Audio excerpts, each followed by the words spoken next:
ဘုရားမြတ်စွာလက်ထက်တော်ခါကာလတုန်းကကောလိယတိုင်ကက္ကရပတ္တဆိုတဲ့မြို့မှာမြတ်စွာဘုရားရောက်နေတဲ့အချိန်ပိုင်းလေးမှာအဲဒီကက္ကရပတ္တကဒီကဇာနုဆိုတဲ့အမျိုးသားဥဆောင်ပြီးတော့ဘုရားမြတ်စွာထံလာရောက်ချဉ်ကပ်ကြတယ်သူတို့ကမြတ်စွာဘုရားကိုလျှောက်တယ်အရှင်ဘုရားတပည့်တော်တို့ဟာအိမ်တော်ရသားမိသားစုနဲ့ပျော်ပျော်ရွှင်ရွှင်စီးပွားရှာလို့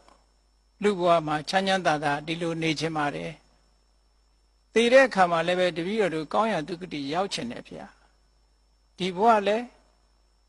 ချမ်းချမ်းသာသာပျော်ပျော်ရွှင်ရွှင်မိသားစုနဲ့တိုင်းတိုင်းဝိုင်းဝိုင်းနေခြင်းနဲ့နောက်ဘဝမှာလည်းတပည့်တော်တို့ကောင်းရာရောက်ခြင်းနဲ့အဲ့ဒါလို့ဖြစ်နိုင်တဲ့အခြေအနေကောင်းတွေများရှိပါသလားလို့မြတ်စွာဘုရားလျှောက်တော့မြတ်စွာဘုရားကရှိတယ်ဒီဘဝအတွက်ဟိတဒုက္ခအခြေအနေကောင်းတွေနဲ့ချမ်းသာဒုက္ခကိုရစေနိုင်တဲ့အချက်၄မျိုးရှိတယ်နောက်ဘဝအတွက်လည်းပဲအခြေအနေကောင်းတွေပေးပြီးတော့ချမ်းသာဒုက္ခရစေနိုင်တဲ့အကြောင်းတရား၄မျိုးရှိတယ်ဆိုပြီးအင်္ဂုတ္တရနိကေမှာပဲမြတ်စွာဘုရားဟောထားတဲ့သုတ်တတုတ်ကိုမှတ်တမ်းတင်ထားတာရှိပါတယ်အဲ့ဒီတော့မှမြတ်စွာဘုရားဒီဘဝအတွက်ဟိတဒုက္ခအခြေအနေကောင်းတဲ့ချမ်းသာဒုက္ခရစေတတ်တဲ့အချက်ကတော့နံပါတ်1ဥဋ္ဌာဏတံပရာကိုလုပ်တဲ့လုပ်ငန်းနဲ့ပတ်သက်ပြီးတော့ကြိုးကြိုးစားစားလုပ်ဖို့ကြိုးကြိုးစားစားလုပ်ကြရမယ်အဲ့ဒီဥဋ္ဌာဏတံပရာတက်တက်ကြွကြွကြိုးကြိုးစားစားလုပ်တယ်ဆိုတဲ့နေရာမှာမြတ်စွာဘုရားကထပ်ပြီးတော့ရှင်းထားတယ်ကြိုးစားတိုင်းရသလားလို့ဆိုတော့ကြိုးစားတိုင်းမရနိုင်ဘူးကြိုးစားတယ်ဆိုတဲ့အချက်ထဲမှာဘာတွေပါတော့လို့ဆိုလို့ရှိရင်တက်ခလုပ်ငန်းကျွမ်းကျင်မှုရှိရမယ်အနလတဇွဲကောင်းမှုရှိရမယ်ဥပါယဝိမန္တဤပညာရှိရမယ်ကြိုးစားမှုရှိုံတစ်ခုတည်းနဲ့တော့မရဘူးကြိုးစားမှုဆိုတဲ့အထက်မှာအရေးကြီးတဲ့အချက်၃ချက်ပါတယ်ရေးကြီးတဲ့အချက်၃ချက်ကလုပ်ငန်းကျွမ်းကျင်မှုကျိုးတော့ကြိုးစားတယ်လုပ်ငန်းမကျွမ်းကျင်ဘူးမအောင်မြင်နိုင်ပါဘူးကျိုးတော့ကြိုးစားတယ်ဇွဲမကောင်းဘူးမအောင်မြင်ဘူးကျိုးတော့ကြိုးစားတယ်ဤပညာကနှိမ့်ကျနေတယ်စီမံခန့်ခွဲနိုင်တဲ့စွမ်းအားတွေမရှိဘူးဆိုလို့ရှိရင်လည်းမအောင်မြင်ဘူးတဲ့ဒါလွန်ခဲ့တဲ့နှစ်ပေါင်း2500ကျော်ကမြတ်စွာဘုရားကစီးပွားရေးနဲ့ပတ်သက်ပြီးတော့အောင်မြင်ဖို့နည်းလမ်းတစ်ခုပေးထားတာပါဒါမြတ်စွာဘုရားဟောတဲ့ပိဋကတ်တော်တွေထဲမှာပါတဲ့တရားပါလုပ်ငန်းကျွမ်းကျင်မှုဇွဲကောင်းမှုနည်းပညာအဲ့ဒီ၃ရပ်ပေါင်းစပ်ထားတဲ့ကြိုးပမ်းအားထုတ်မှုဆိုတာရှိရမယ်တဲ့နောက်တစ်ချက်ကအာရခတံပရာထိမ့်သိမ်းဆောင်ရှောက်မှုလောကမှာစီးပွားဥစ္စာတွေရလာလို့ငွေကြေးဒဏမြောင်များစွာကုန်ပစ္စည်းတွေထုတ်လုပ်လို့မြောင်များစွာထုတ်နိုင်တယ်သို့တော့မထိမ့်သိမ်းမှုဆိုရင်အလေအလွင့်တွေများပြီးတော့စီးပွားဥစ္စာတိုးတဲ့လောက်မတိုးဘူးဒါကြောင့်မို့လို့ထိမ့်သိမ်းဖို့နည်းပညာအလုံးလုံးပြီးရလာတဲ့ပစ္စည်းကိုရေကြောင့်မပျက်စီးအောင်မီးကြောင့်မပျက်စီးအောင်ပစ္စည်းကိုဖျက်ဆီးတတ်တဲ့ဉာဏ်မျိုး၅မျိုးတည်းကတစ်ခုခုနဲ့မှမပြတ်မစီးရအောင်အလေလွင့်မရှိရအောင်ထိမ့်သိမ်းဆောက်ရှောက်မှုဆိုတဲ့အာရခတံပရာတရားရှိဖို့လိုသေးတယ်ဒါလည်းမြတ်စွာဘုရားကဒုတိယအချက်အနေနဲ့ခုလက်ရှိဘဝမှာကြီးပွားတိုးတက်ဖို့အတွက်မြတ်စွာဘုရားဟောတာဒါလည်းအမတန်လိုအပ်တဲ့အကြောင်းတရားတစ်ခုပါနောက်တစ်ခုကတော့ကလျာဏမိတ်တမိတ်ကောင်းဆွေကောင်းစီးပွားရေးနဲ့ပတ်သက်ပြီးအကြံပေးမဲ့ပုဂ္ဂိုလ်အကျင့်စာရိတ္တကောင်းတဲ့ပုဂ္ဂိုလ်အသိပညာရှိတဲ့ပုဂ္ဂိုလ်ဆွန့်လွတ်နိုင်မှုရှိတဲ့ပုဂ္ဂိုလ်ကိုယ့်ကိုယ်ယုံကြည်မှုရှိတဲ့ပုဂ္ဂိုလ်ကိုကျင့်တရားကောင်းတဲ့ပုဂ္ဂိုလ်အဲ့ဒီလိုမိတ်ကောင်းဆွေကောင်းတွေလည်းပဲအမတန်မှလိုအပ်ပါတယ် ဒီကနေ့ခေတ်ကြည့်စီးပွားဥစ္စာတိုးတက်နေတဲ့ပုဂ္ဂိုလ်တိုင်းဟာဒီအခြေအနေကောင်းတွေရှိရအကယ်၍မိကောင်းစေကောင်းမရှိဘူးဆိုရင်ခုနကကြိုးပမ်းအထောက်မှုကြောင့်ပစ္စည်းဥစ္စာတွေရလာနိုင်တယ်ထိမ့်သိမ့်သိမ့်သိမ့်ရှိတတ်လို့စွမိဆောင်မိဖြစ်လာတယ်သို့တော့မိကောင်းစေကောင်းမရှိဘူးဆိုရင်ထိုပစ္စည်းတွေဟာတဲထဲမှာရေသွန်လိုက်တယ်လို့ပဲအတုံးအဖြုံးနဲ့တခါတည်းပျက်စီးဆုံးရှုံးပြီးတော့သွားနိုင်တယ်ဒါကြောင့်မို့မိကောင်းစေကောင်းရှိဖို့ဆိုတာအမတန်မှအရေးကြီးပါတယ်ဟောနောက်ဆုံးစည်းဝါးရေးနဲ့ပတ်သက်ပြီးတကယ်ကိုအရေးကြီးတဲ့အချက်တစ်ခုကတော့သမစီဝိတာရလာတဲ့စီးစိမ်ဥစ္စာကိုထုတ်လုပ်တဲ့ပစ္စည်းကိုယ့်ရဲ့ဝင်ငွေထွက်ငွေနဲ့ပတ်သက်လာလို့ရှင်စည်ရင်စရာခိုင်ခိုင်မာမာထားပြီးတော့ဝင်ငွေနဲ့ထက်ဝေအမြဲတမ်းမျှမျှတတဖြစ်နေဖို့အရေးကြီးတယ်သမစီဝိတာဆိုတဲ့သဘောကဝင်ငွေနဲ့ထွက်ငွေအမြဲတမ်းညှိပြီးတော့အခုခေတ်စီးပွားရေးပညာတွေလိုပဲဝင်ငွေတွေကများပြီးတော့သုံးငွေနည်းနေလို့လည်းမဖြစ်ဘူးသုံးငွေတွေကများပြီးတော့ဝင်ငွေတွေကနည်းနေလို့လည်းမဖြစ်ဘူးထိုနှစ်ခုကဝင်ငွေနဲ့ထွက်ငွေမျှမျှတတသုံးတတ်ဖို့တဲ့ဒါကြောင့်မို့ဒီကနေ့ခေတ်စီးပွားရေးပညာရပ်တွေဟာလည်းပဲဒါအဓိကထားကြတာဝင်ငွေထွက်ငွေညှိပြီးတော့ဆောင်ရွက်တာဒါကြောင့်မို့ဘတ်ဂျက်စာရင်းတွေဘာတွေရှင်းနေဆိုတာဒီသမစီဝိတာကိုပြောတာပါဝင်ငွေကဘယ်လောက်ရှိနေတယ်ထွက်ငွေကဘယ်လောက်ရှိတယ်လူငွေကဘယ်လောက်ပြနေတယ်ပုံငွေကဘယ်လောက်ပြနေတယ်ဟောမြတ်စွာဘုရားကလွန်ခဲ့တဲ့နှစ်ပေါင်း2500ခရဲဟောဒီအချက်ကြီး၄ချက်ကဒီအချက်ကြီး၄ချက်ကျိုးပန်းအထုံမှုဆောင်းလျှောက်ထိမ့်သိမ့်အလေးလွတ်မရှိအောင်ထိမ့်သိမ့်မှုမိကောင်းဆွေကောင်းရှိမှုဝင်ငွေထွက်ငွေမျှမျှတတသုံးစွဲမှုဆိုတဲ့ဒီအချက်ဒီ၄ချက်ဟာဘယ်ပုဂ္ဂိုလ်ပဲဖြစ်ဖြစ်ဗုဒ္ဓဘာသာဝင်မမဟုတ်ဘူးဒီစီကံချက်အတိုင်းလိုက်နာပြီးဆောင်ရွက်မယ်ဒီအခြေအနေကောင်းတွေတိုင်းစီးပွားရေးကိုဆောင်ရွက်ကြမယ်ဆိုလို့ရှိရင်ဘယ်ပုဂ္ဂိုလ်ပဲဖြစ်ဖြစ်စီးပွားရေးကတိုးတက်လာမှာပဲမတိုးတက်တောင်အများကြီးမတိုးတက်တောင်ပျက်စီးမသွားနိုင်ဘူးဒါဒီဘဝမှာကောင်းတဲ့အခြေအနေတွေနဲ့ကောင်းတဲ့ချမ်းသာဒုက္ခကိုပေးစွမ်းနိုင်တဲ့အချက်၄ချက်ပဲတမလွန်ဘဝအတွက်ကတော့တမလွန်ဘဝအတွက်ဆိုတာဒီဘဝကလုပ်တဲ့ဟာပါအဲဒီတမလွန်ဘဝအတွက်ရှိတဲ့ရှိလိုက်တဲ့အည်သွေးတွေကတော့တခြားမဟုတ်ဘူးဓမ္မနဲ့ပတ်သက်တဲ့အသိဉာဏ်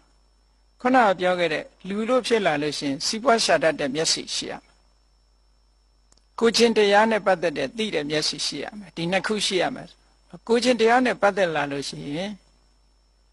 နံပါတ်1ကိုချင်းတရားကောင်းရမယ်လို့ဆိုလိုတယ်ကိုချင်းတရားကောင်းရမယ်နံပါတ်2ယုံကြည်ချက်ရှိရမယ်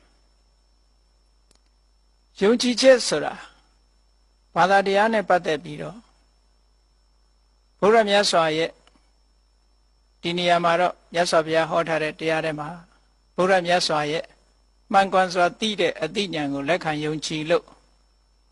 မြတ်စွာဘုရားသွန်သင်ဆုံးမသမျှကိုလေးစားလိုက်နာမှုယုံကြည်မှုရှိရမယ်ယုံကြည်မှုရှိသလိုကိုယ်ချင်းတရားကောင်းရမယ်နံပါတ်3ဆွလွတ်နိုင်မှုရှိရမယ်လူဟာမိမိရလာတဲ့အခွင့်အရေးကို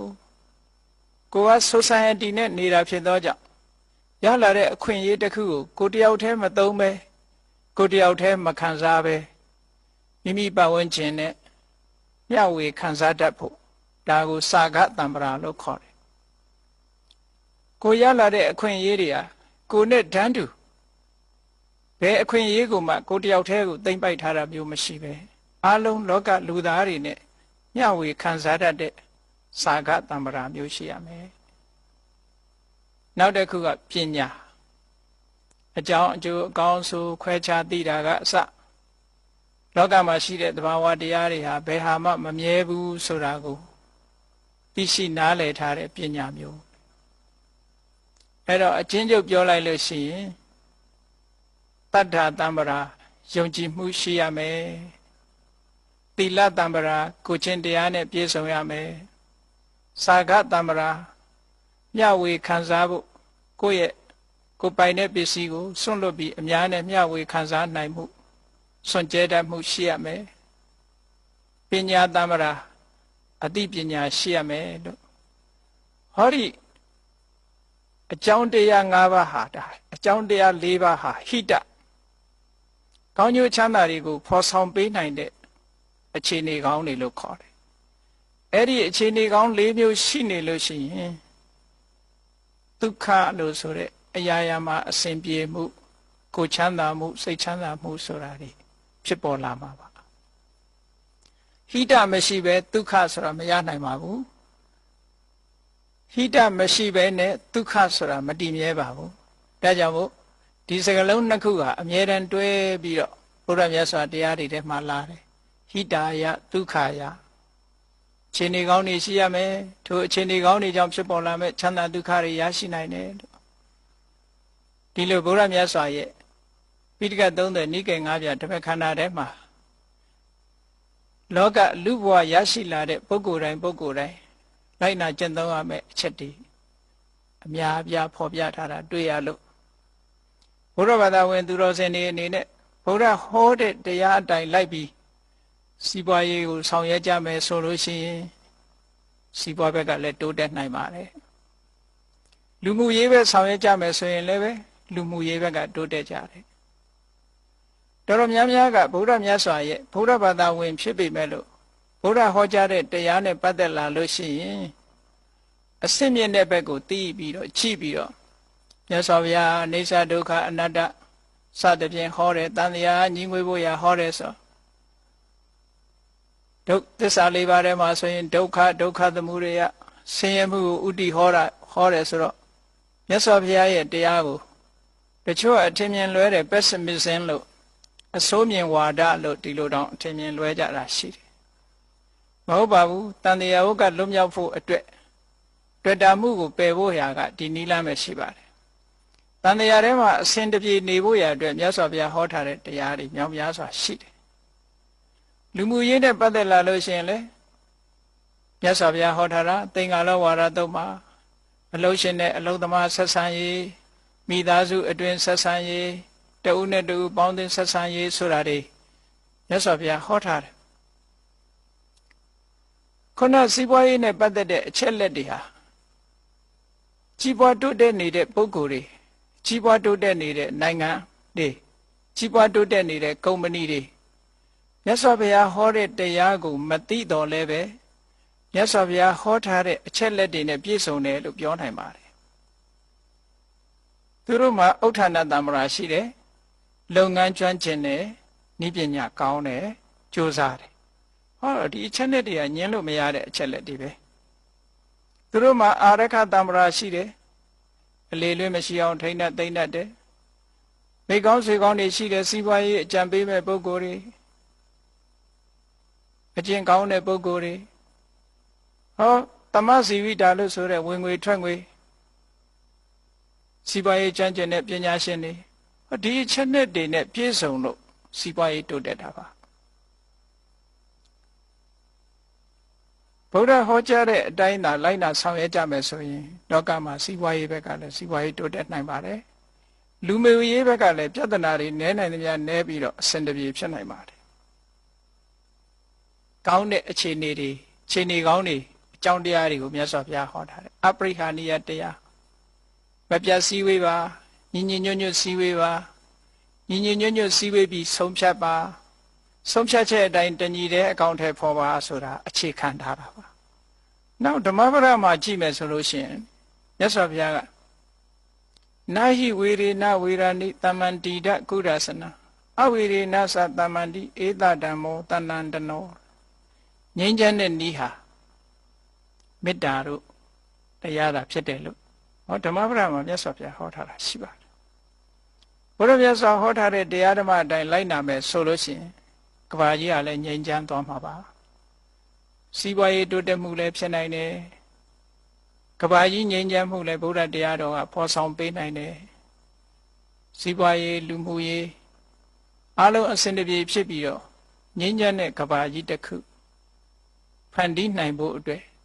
ဘုရားမြတ်စွာဟောထားတဲ့တရားဒေသနာတော်တွေရှိပါတယ်။သို့သောဒီအခြေခံတရားတော်ဒေသနာတွေကိုဘုရားဘာသာအများစုကသိပြီးတော့မသိကြဘူး။အထူးသဖြင့်မြန်မာလူမျိုးတွေတဲကဘုရားတရားတော်တွေဟာလောကုတ္တရာတရားတွေပဲဘုန်းကြီးစာတွေပဲတို့နဲ့သိမဆိုင်ဘူးလို့ဒီလိုစီးပွားရေးဘက်မှာဘုရားတရားတော်အတိုင်းအသုံးချရမယ်ဆိုတာအမတန်မှအသိနည်းကြပါတယ်။သိတဲ့ပုဂ္ဂိုလ်ရှိတောင်မှတချို့ကမသိုံနဲ့မကဘူးမြတ်စွာဘုရားဒီဗုဒ္ဓဘာသာတရားတော်တွေအတိုင်းလုပ်လို့ရှိရင်စီးပွားရေးမတိုးတက်နိုင်ဘူးလို့တောင်ဒီလိုထင်တာရှိတယ်။ဘုန်းကြီးတို့2000ပြည့်နှစ်ကဘုန်းကြီးတို့စီမှာလာပြီးတော့ PhD thesis ကိုရီးယားဘိက္ခုနီအမျိုးသမီးတဦးဟာဘုန်းကြီးတို့စီလာအကူအညီတောင်းပြီးတော့ PhD thesis လာလုပ်သွားတာရှိပါ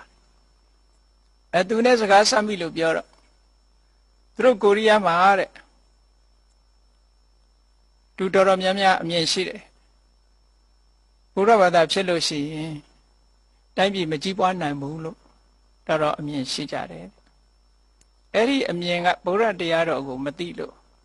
သူတို့ကဘာကိုကြည့်တုံးလို့ဆိုလို့ရှိရင်ပါဏာတိပါဒဝေရမဏိသူအသက်ကိုမသားရဘူးသူဥစ္စာမခိုးရဘူးစသဖြင့်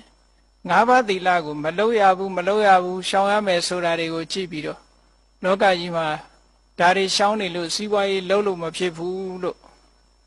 ဒီလိုယူဆကြတာရှိပါတယ်အမှန်စီးပွားဖြစ်နိုင်တဲ့နိလန်းတွေအများကြီးရှိတယ်မြတ်စွာဘုရားကမလုပ်ရဘူးလို့ပြောတဲ့ဟာကဝါရိတ္တလုပ်ရမယ်လို့ပြောတာကစာရိတ္တဝါရိတ္တသီလနဲ့စာရိတ္တသီလနှစ်မျိုးရှိတယ်မလုပ်ရဘူးဆိုတာတွေဒါရှေ့တန်းတင်ပြီးတော့လုပ်ရမယ်ဆိုတာတွေကြတော့မေ့ထားကြတယ်လှုပ်တဲ့နဲ့ဆိုခုနကြည့်အရခတမ္မရာဥဋ္ဌာဏတမ္မရာလုံလဝိရိယရှိရမယ်အရခတမ္မရာထိမ့်သိမ်းဆောက်ရှောက်မှုနဲ့ပြည့်စုံရမယ်ကလျာဏမိတ်တာမိကောင်းဆွေကောင်းတွေရှိအောင်ကြိုးစားရမယ်သမစီဝိတာဝင်ငွေထွက်ငွေမြတ်တာအောင်သုံးဆွဲတတ်ရမယ်ဆိုတဲ့ဒီအခြေအနေကောင်းတွေလောက်ရမယ်ဆိုတာတွေနဲ့ပတ်သက်လာလို့ရှိရင်မေ့ထားကြတယ်အဲ့ဒါကြောင့်မို့လို့ဘုရားတရားတော်ပေါ်မှာတချို့ကယနေ့ကဘာမှာအထင်အမြင်လွဲနေတာလေးတွေရှိတယ်ဆိုတာသိရတယ်ဘုန်းကြီးတို့မြန်မာနိုင်ငံမှာဘုရားဘာသာအများစုဟာခုနပြောတဲ့အတိုင်းလောကုတ္တရာစာတွေဘုန်းကြီးစာတွေ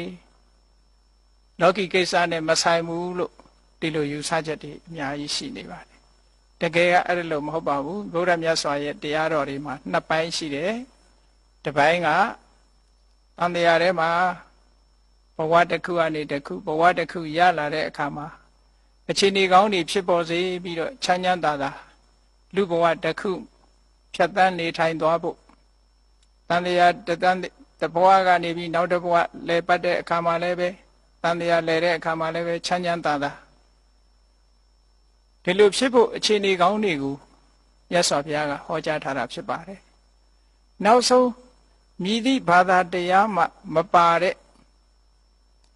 လုံးဝဒုက္ခတွေချုပ်ငြိမ်းရာကိုချင်းတရားအသိပညာတရားကိုလည်းမြတ်စွာဘုရားကဟောထားတယ်အဲ့ဒီတရားကဘာလဲလို့ဆိုလို့ရှိရင်ဝိပဿနာကျင့်စဉ်တရားပါဒါကလူလောကလူရည်လို့ဖြစ်လာတဲ့အခါ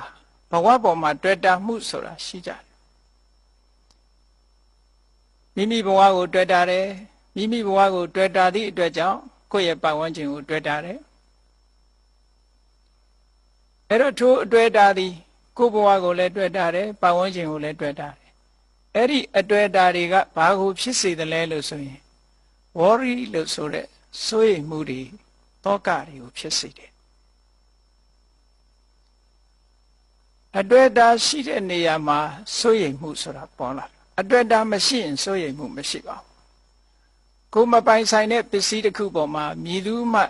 တောကမဖြစ်ပါဘူးကိုပိုင်ဆိုင်တဲ့ပစ္စည်းတစ်ခုပေါ်မှာသာတောကဖြစ်တယ်ကိုနဲ့မသိတဲ့လူတစ်ယောက်ပေါ်မှာတောကမဖြစ်ပါဘူးကိုနဲ့သိတဲ့ပုဂ္ဂိုလ်ပေါ်မှာသာတောကဖြစ်တာပါအဲ့တော့တောကလို့ဆိုတဲ့ worry ဟာတွေ့တာမှုပေါ်မှာအခြေခံတယ်အဲ့တော့တောကရှိနေသေးသမျှမြည်သူမှ စိတ်ချမ်းသာမှုဆိုတာအပြည့်အဝမရနိုင်ပါဘူးစိတ်ချမ်းသာမှုအပြည့်အဝရချင်လို့ရှိရင်တောကလို့ဆိုတဲ့ဒီတရားကိုဖယ်ရှားပြရမှာဖြစ်ပါတယ်တောကဆိုတဲ့တရားဟာလည်းပဲအတွေ့အတာမဖယ်ရှားပဲနဲ့တောကကိုဖယ်ရှားဖို့ဆိုတာလုံးဝမဖြစ်နိုင်ပါဘူးတွေ့တာမှုကိုဖယ်ရှားမှာဖြစ်ပါတယ်ဒါဖြင့်တွေ့တာမှုကိုဖယ်ရှားဖို့အတွက်ဘာလုပ်ရမလဲဆိုရင်သဘာဝတရားတွေကိုရှင်းရှင်းလင်းလင်းပြတ်ပြတ်သားသားမြင်တဲ့သမ္မာဒသနဆိုတဲ့သမ္မာဒိဋ္ဌိလို့ဆိုတဲ့ right understanding ဆိုတဲ့ထူးခြားတဲ့အသိဉာဏ်တစ်ခုရှိရမယ်အဲ့ဒီထူးခြားတဲ့အသိဉာဏ်ဝိပဿနာဉာဏ်လို့ခေါ်တာပါမှန်ကန်တဲ့အမြင်ရှိရသဘာဝတရားတွေကိုသူ့အတိုင်းမြင်တာသမ္မာဒသနမှန်ကန်တဲ့အတိုင်းမြင်ရမယ်ဆိုပါစို့အဘိဓမ္မာသဘာဝတရားတွေကဒါကိုရှင်းပြတာပါဒါတန်တရားဝကလွတ်ဖို့အတွက်လမ်းကြောင်းပဲလူဆိုတာငါရဲ့သူရဲ့တကယ်ဆန်းစစ်ကြည့်လိုက်လို့ရှင်မရှိဘူးယုံနဲ့နာနှမျိုးသာရှိတယ်အကြမ်းမြင်ပြောပဲဆိုရင်လူမှာရုပ်ခန္ဓာကိုယ်ကြီးရှိတယ်စိတ်ဆိုင်ရှိတယ် body နဲ့ mind ပေါ့အဲ့ဒီနှစ်ခုရှိတယ်အဲ့ဒီနှစ်ခုပေါင်းစပ်ပြီးတော့လှုပ်ရှားမှုတွေဖြစ်ပေါ်နေတယ်အဲ့ဒီနှစ်ခုစလုံးဟာဆိုင်ရာအကြောင်းတရားတွေပေါ်မှာတီးနေတာဖြစ်သည့်အတွက်ကြောင့်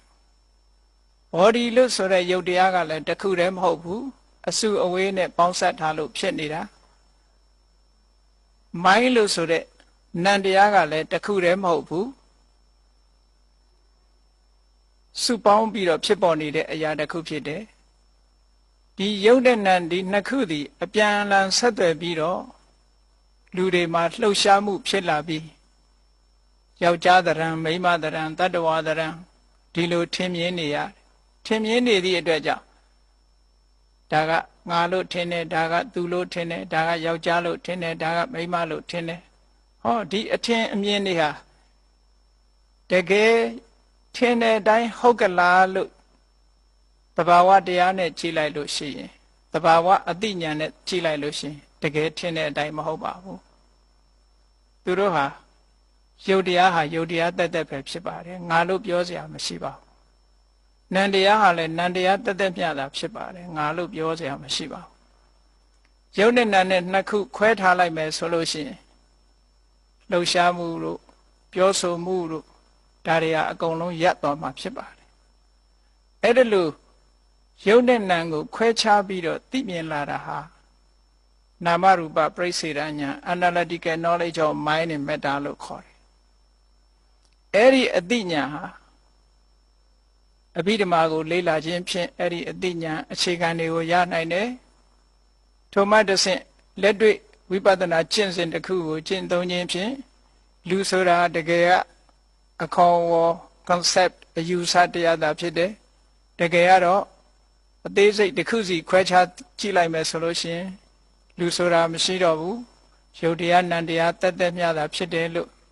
ဟောတယ်လို့မြင်သွားတာဟာဒါသမ္မာဒသနမှန်ကန်တဲ့အမြင်လို့ခေါ်ပါတယ်ဝိတ္တုဒ္ဓိမဲ့မှာနာမရူပနာယာထာဝဒသနံဒိဋ္ဌိဝိတ္တုဒ္ဓိနာမ